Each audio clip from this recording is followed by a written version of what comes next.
नाजरीन अस्सलाम वालेकुम। बराह रास्त मैं हूं इब्राहिम राजा और आज हम आपको army chief general Asim Munir PTI के सुनामी जलसे में होने वाले दो गैर मामूली वाकयात, मरियम नवाज के निशाने इबरत बनने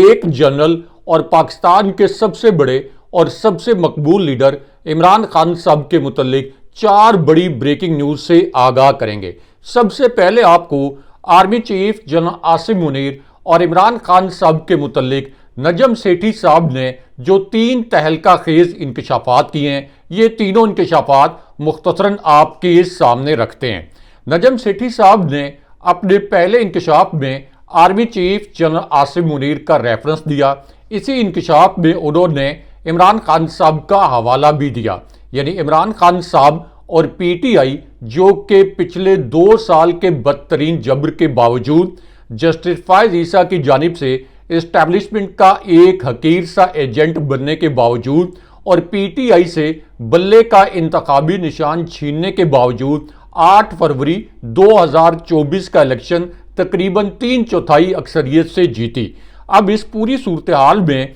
नजम सेठी साहब ने अपने पहले इंकशाफ के पहले हिस्से में ये कहा कि इस वक्त इस्टेब्लिशमेंट को भी बहुत अच्छे तरीके से मालूम है कि इमरान खान साहब अवाम के सबसे बड़े और सबसे मकबूल लीडर हैं। हर तरह से कोशिश की गई कि इमरान खान साहब के बयानिए को तोड़ा जाए, लेकिन इमरान खान साहब के बयानिए को तोड़ने के लिए जो भी नया बयानिया लाया गया वो बयानिया मुकम्मल तौर पर फ्लॉप हो गया और इमरान खान साहब का जो नैरेटिव है ये पहले से ज़्यादा स्ट्रांग होता चला गया। लेकिन उसके बाद नजम सेठी साहब ने इमरान खान साहब के दोबारा वज़ीर-ए-आज़म बनने के मुतल्लिक एक बहुत बड़ा इंकशाफ किया और नजम सेठी साहब की इस वीडियो ने सोशल मीडिया पर बड़ा तहलका भी मचाया। अब नजम सेठी साहब ने अपने दूसरे इंकशाफ में ये कहा कि इस वक्त इस्टेब्लिशमेंट की क़यादत यानी मौजूदा फौजी क़यादत इमरान खान साहब को दोबारा वज़ीर-ए-आज़म बनाने यानी इमरान खान साहब का जो 8 फरवरी 2024 के इलेक्शन में मैंडेट लूटा गया था, इस मैंडेट को वापस करने, इमरान खान साहब पर जो बोगस तरीन मुकदमात बनाए गए ये मुकदमात ख़त्म करने और इसके अलावा पीटीआई को जिस जबर का सामना है इस जबर को ख़त्म करने के लिए नजम सेठी साहब ने कहा कि इस वक्त इमरान खान साहब को दोबारा इक़्तिदार में लाने के लिए इस्टेब्लिशमेंट तैयार है, लेकिन इसके लिए इस्टेब्लिशमेंट ने इमरान खान साहब से 4 गारंटीज मांगी हैं, 4 जमानतें मांगी हैं। ये 4 जमानतें और गारंटीज क्या हैं, ये बड़ी दिलचस्प गारंटीज हैं, ये क्विकली आपको बताते हैं। अब नजम सेठी साहब ने कहा कि इस्टेब्लिशमेंट इमरान खान साहब को दोबारा वज़ीर-ए-आज़म बनाने के लिए यानी उनके मैंडेट के मुताबिक तैयार तो है, लेकिन पहली गारंटी इस्टेब्लिशमेंट ने इमरान खान साहब से ये मांगी है कि इमरान खान साहब जब प्राइम मिनिस्टर बनेंगे तो जाहिर है कि सबको पता है कि इमरान खान साहब के पीछे 90% अवाम खड़े हैं। इमरान खान साहब एक बहुत पॉपुलर वज़ीर-ए-आज़म होंगे, तो ऐसा ना हो कि इमरान खान साहब को जब ये लगे कि 90% अवाम उनके पीछे खड़े हैं तो वो इस्टेब्लिशमेंट की जो मौजूदा शख्सियात हैं इनके खिलाफ प्राइम मिनिस्टर बनने के बाद कोई कार्रवाई करें। अब नजम सेठी साहब ने कहा कि इमरान खान साहब से एक गारंटी ये मांगी गई कि अगर आप प्राइम मिनिस्टर बन गए तो ये गारंटी दें कि आप इस्टेब्लिशमेंट की मौजूदा शख्सियात के खिलाफ किसी किस्म की कार्रवाई नहीं करेंगे। और उसके बाद ये गारंटी भी मांगी गई कि इमरान खान साहब इक़्तिदार में आने के बाद मौजूदा इस्टेब्लिशमेंट की शख्सियात के मुतल्लिक उस किस्म के बयानात नहीं देंगे जिस किस्म के बयानात अब इमरान खान साहब देते हैं, जैसे कि जब वो अडियाला जेल में मीडिया टॉक करते हैं तो जंगल का बादशाह या फर्दे वाहिद की लाकानूनियत जैसे अल्फाज इस्तेमाल करते हैं। लेकिन उसके बाद नजम सेठी साहब ने जिस तीसरी गारंटी का जिक्र किया वो भी बड़ी दिलचस्प और बड़ी अहम है। नजम सेठी साहब ने कहा कि इमरान खान साहब से जो तीसरी गारंटी और तीसरी जो जमानत मांगी गई है वो ये है कि चूंकि पाकिस्तान में फौज का और इस्टेब्लिशमेंट की क़यादत का पिछले 76 साल से सियासत पर बहुत गहरा असर रसूख है, इनके पास बेपनाह अख्तियार हैं, तो इमरान खान साहब से ये गारंटी मांगी गई है कि अगर वो वज़ीर-ए-आज़म बन जाएं तो ये गारंटी दें कि वो फौज का असर रसूख कम नहीं करेंगे, फौज का जो सियासत पर इन्फ्लुएंस है इसको कम नहीं करेंगे, क्योंकि इस्टेब्लिशमेंट को लगता यह है कि एक बहुत बड़ी पॉपुलैरिटी के साथ या एक बहुत मैसिव सपोर्ट के साथ इमरान खान साहब अगर प्राइम मिनिस्टर बनेंगे तो इसके नतीजे में इमरान खान साहब कुछ ऐसे इकदाम भी कर सकते हैं कि जिसके बायस इस्टेब्लिशमेंट का सियासत पर असर रसूख ख़त्म या कम हो सकता है। लेकिन यहाँ पे army chief general Asim Munir और इमरान खान साहब के मुतल्लिक अलग से एक और बड़ी ब्रेकिंग न्यूज़ से आपको आगाह करते हैं। ये ब्रेकिंग न्यूज़ एक बड़े अंग्रेजी अखबार में शाया की गई है। इस खबर के दो नुकात मुख्तसरन आपको बताते हैं, क्योंकि ये एक खबर इस कठपुतली और जाली हुकूमत का तख्ता मुकम्मल तौर पर उल्टा कर रख सकती है और पीटीआई को बहुत जल्द वापस इक़्तिदार में ला सकती है। अब इस अंग्रेजी अखबार की इस खबर के पहले नुक्ते में again army chief general Asim Munir और इमरान खान साहब का हवाला दिया गया। उसके बाद इस खबर के पहले नुक्ते में यह कहा गया कि इमरान खान साहब अडयाला जेल में जब सहाफ़ियों से गुफ्तगू करते हैं और इस गुफ्तगू में जब वो फौजी क़यादत के मुतल्लिक जो अल्फाज इस्तेमाल करते हैं, अगर वो इन अल्फाज के चुनाव में कुछ एहतियात बरतें, अगर वो ये अल्फाज नरम कर लें, अगर वो अपने रवैये की जो तुर्शी है इसको कम कर लें, तो फिर इमरान खान साहब और इस्टेब्लिशमेंट की क़यादत यानी फ़ौजी क़यादत ये बहुत जल्द एक पेज पर आ जाएंगे। यानी तासुर ये दिया गया कि जिस तरह से इमरान खान साहब ने ये कहा कि मेरी और मेरी अहलिया को जो जेल हुई, ख़ास तौर पर मेरी अहलिया को, बुशरा बीबी साहिबा को जो पिछले 7 माह से कैद में रखा गया है, इसकी जिम्मेदारी army chief general Asim Munir पर है। और खान साहब ने ये अल्फाज भी बोले कोट अनकोट कि आर्मी चीफ की हदायत पर ISI ने हमारे खिलाफ बेबुनियाद मुकदमात बनाए और ISI ने फिर अदालतों को मैनेज करके हमारे खिलाफ जो हैं ये फैसले दिलवाए। तो इस खबर में ये तासुर दिया गया कि अगर इमरान खान साहब फौजी क़यादत के खिलाफ इस तरह के बयानात ना दें, कुछ अरसे के लिए ये बयानात रोक दें, तो बहुत जल्द फौजी क़यादत और इमरान खान साहब एक पेज पर आ जाएंगे। उसके बाद इसी खबर का दूसरा नुक्ता बहुत दिलचस्प है। इस खबर के दूसरे नुक्ते में यह कहा गया और यह तस्लीम किया गया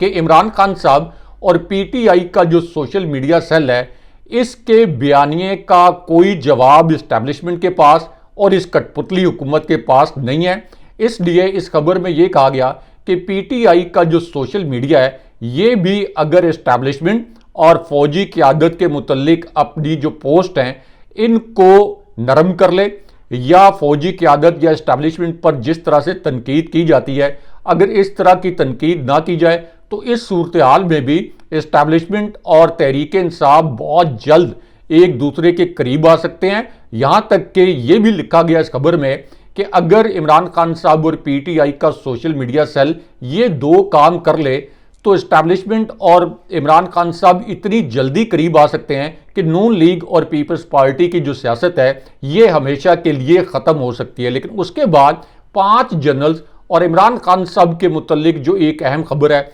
इसके मुतल्लिक क्विकली आपको बताते हैं, क्योंकि ये जो अंग्रेज़ी अखबार में खबर शाया हुई इससे ये लगता है कि इस्टेब्लिशमेंट असल में इमरान खान साहब को सुलह सफाई का पैगाम भेज रही है, क्योंकि इस वक्त इस्टेब्लिशमेंट पर Islamabad high court, Lahore high court, Peshawar high court, supreme court, यहाँ तक के इंसदाद दहशतगर्दी की अदालतें जिन पर इस्टेब्लिशमेंट का बहुत ज़्यादा इन्फ्लुएंस और असर रसूख होता है, तो वहाँ से भी इस्टेब्लिशमेंट और ISI के किरदार पर तनकीद हो रही है। और इस्टेब्लिशमेंट को इस वजह से भी दबाव का सामना है कि पिछले 2 साल में जब से शरीफ ख़ानदान को मुसल्लत किया गया है, पाकिस्तान की मईशत कोलैप्स हो गई है,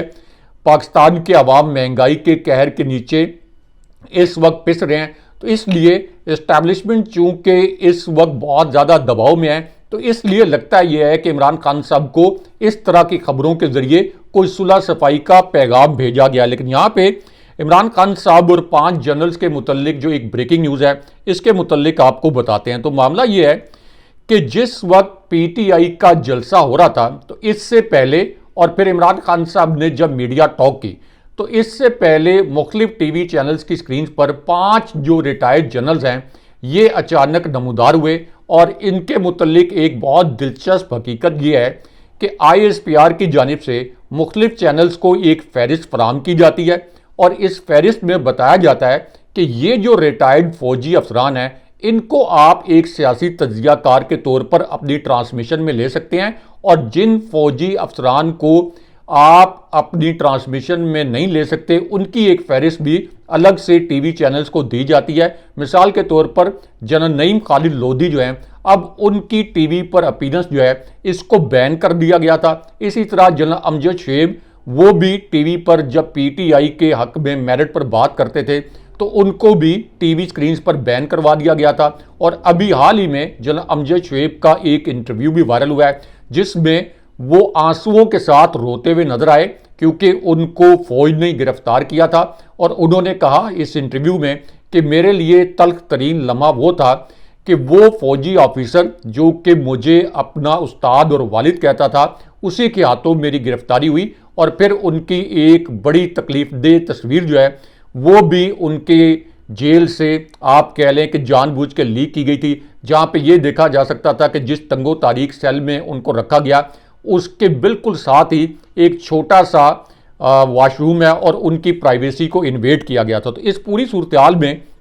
ये जो रिटायर्ड जनरल्स हैं ये स्क्रीन पर अपीयर हुए और उन्होंने हैरानकुन तौर पर यह कहा कि इमरान खान साहब ये एडमिट किया और तस्लीम किया कि इमरान खान साहब पाकिस्तान के सबसे बड़े और सबसे मकबूल लीडर हैं। लेकिन साथ ही उन्होंने ये भी कहा कि चूंकि इमरान खान साहब पाकिस्तान के सबसे बड़े और सबसे मकबूल लीडर हैं, इसलिए इमरान खान साहब बड़ी जिम्मेदारी लें, 9 मई के वाकयात पर को हल्की फुल्की माफ़ी मांग लें, या इमरान खान साहब 9 मई के वाकयात पर हल्की फुल्की वजाहत कर दें। और इस तरह से अगर इमरान खान साहब सिर्फ 9 मई के वाकयात के मुतल्लिक हल्की फुल्की सी वजाहत भी कर दें तो तब भी इस्टेब्लिशमेंट और इमरान खान साहब के दरमियान दूरियां ख़त्म हो जाएंगी, मईशत का पहिया आगे चल पड़ेगा। और तासुर ये दिया गया कि इमरान खान साहब और इसी तरह तहरीक इंसाफ के लिए जो मुश्किलात हैं ये ख़त्म हो जाएंगी। इससे भी ज़ाहिर होता है कि इमरान खान साहब को मुख्तलिफ चैनल्स के ज़रिए, मुख्तलिफ रिटायर्ड जनरल्स के ज़रिए, मुख्तलिफ ख़बरों के ज़रिए, इसी तरह जनरल रिटायर्ड खालिद लोधी के ज़रिए इमरान खान साहब को सुलह सफाई का पैगाम दिया जा रहा है। लेकिन इस पर अब इमरान खान साहब का भी बड़ा दिलचस्प रद्द अमल सामने आया। इमरान खान साहब ने अपने रद्द अमल के पहले हिस्से में ये कहा कि सबसे पहले इस बात की इंक्वायरी की जाए कि मुझे इस्लामाबाद हाई कोर्ट से रेंजर्स के जरिए अगवा किसने करवाया, मुझे अगवा करवाने का ऑर्डर किसने जारी किया था, और उसके बाद जब मुझे रेंजर्स के जरिए गिरफ्तार करवाया गया तो इसकी सीसीटीवी फुटेजेस किसने गायब की। सबसे पहले ये सीसीटीवी फुटेजेस सामने लाई जाएं। उसके बाद इमरान खान साहब ने दूसरा और हसास नोयत का इंकशाफ किया। इमरान खान साहब ने कहा कि एक तरफ मुझे 9 मई के वाकयात पर माफ़ी मांगने के लिए कहा जा रहा है, लेकिन मैं ये कहता हूँ कि 9 मई के वाकयात पहले से इस्टेब्लिशमेंट ने मनसूबाबंदी के तहत करवाए, और 9 मई के वाकयात की जो वीडियोज़ हैं ये भी ISI ने गायब की हैं। मैं इसके ऊपर एक आज़ाद जुडिशल कमीशन बनाने का मुतालबा करता हूँ। मेरी एक पटिशन सुप्रीम कोर्ट में भी मौजूद है, लेकिन ये सीसीटीवी फुटेजेस जो है ये ISI और फौज की एजेंसी जो हैं ये सामने नहीं ला रही। और 9 मई के वाकयात पर मैं नहीं बल्कि मुझे अगवा करने वालों और मुझे गिरफ्तार करने वालों और PTI के रहनुमाओं पर जबर करने वालों को माफ़ी मांगनी चाहिए। लेकिन यहाँ पे आपको PTI के सुनामी जलसे, रेड जोन और फौजी क़यादत के मुतल्लिक जो 2 बड़ी और अहम नौयत की खबरें आई हैं, इन दोनों खबरों के मुतल्लिक मुख्तसरन आगाह करते हैं। तो मामला ये है कि फ़ौज की जो 2 बड़ी इंटेलिजेंस एजेंसीज हैं, यानी मिलिट्री इंटेलिजेंस और इसी तरह ISI, और इसी तरह जो 2-3 बड़ी सिविल इंटेलिजेंस एजेंसीज हैं जिनमें इंटेलिजेंस ब्यूरो भी शामिल है और इसी तरह पुलिस की स्पेशल ब्रांच भी शामिल है। तो अब इनकी कुछ इंटेलिजेंस रिपोर्ट्स इस कठपुतली हुकूमत को मिली। इस कठपुतली हुकूमत के टेबल पर ये रिपोर्ट्स रखी गई और इन रिपोर्ट्स में ये बताया गया कि PTI का ये जो सुनामी है, ये 22 अगस्त को जो सुनामी इस्लामाबाद में दाखिल होना था ये उससे बहुत बड़ा था। इसके अंदर लोगों की तादाद बहुत ज़्यादा थी, और अगर PTI और इमरान खान साहब ने अडियाला जेल और या